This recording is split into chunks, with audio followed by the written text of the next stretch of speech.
Olá, meu nome é Gabriel Trentini Pagnussati, eu sou acadêmico do 4º ano de Direito pela Universidade Paranaense. Esse trabalho é resultado de 2 anos de projeto de pesquisa, um pelo PEBIC CNPq, outro pela PEBIC Fundação Araucária.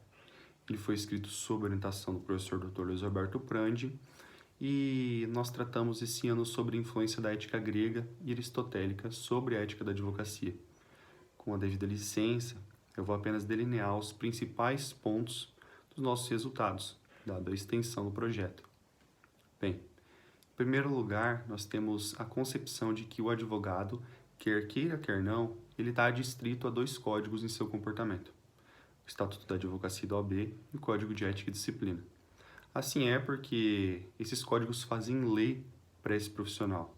No momento em que o advogado descumpre essas disposições, ele deve vir a sofrer sanções ético-disciplinares como a censura, suspensão e, em última ratio, até mesmo a cassação da sua carteira da OAB. Então, são códigos rígidos, com uma moral realmente elevada. E de onde vem essa influência moral? É aí que eu tive a minha pesquisa motivada. Eu descobri que ela vem da influência grega e da influência principalmente aristotélica. E isso também não poderia deixar de ser porque, na verdade, a maioria da ética ocidental é fundamentada na ética dos gregos. E isso a gente pode notar com clareza, por exemplo, no momento em que os gregos dispõem sobre o meio termo. Toda a ética grega é fundada no meio termo, na justa medida entre os extremos.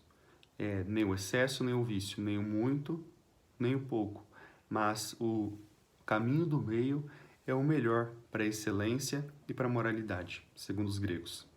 Aristóteles é o filósofo grego que mais reforça essa disposição, como a gente pode ver em Ética Nicômaco. E aonde nós vemos isso a todo momento, né? É no Código de Ética e Disciplina da Advocacia. Por exemplo, onde é cobrado do advogado o meio termo na cobrança de honorários. O advogado ele não deve cobrar muito pouco, assim, alvitando a profissão e os seus recebimentos, mas ele também não deve cobrar muito de maneira desproporcional, porque senão ele pode incorrer em uma infração. Para tanto, ele tem a tabela de honorários da OAB, onde nós temos um parâmetro médio para a cobrança de honorários, ou seja, meio termo. No mesmo sentido, o advogado ele deve ter moderação no seu falar, no seu vestir, na maneira de tratar os outros. Ele deve ter moderação na propaganda, onde essa propaganda ela deve ser apenas informativa, ela não pode ser escandalosa, ela não deve mercantilizar a profissão, ou seja, ela deve se pautar nesses parâmetros de equilíbrio e sobriedade. Por outro lado, a ética aristotélica ela é marcada pela busca na excelência. E isso se dá de 2 formas para Aristóteles: pelas virtudes morais e pelas virtudes intelectuais. A gente pode ver isso também, essa exigência do Código de Ética e Advocacia da OAB. No momento em que é exigido no preâmbulo e nas primeiras disposições do Código que o advogado se aprimore constantemente no exercício moral da profissão e no exercício intelectual da profissão. É claro, o advogado ele trabalha com exercício puramente intelectivo e esse aprimoramento desse exercício é reforçado pelo Código. Esse aprimoramento moral, por outro lado, é amplamente incentivado e exigido pelo Código.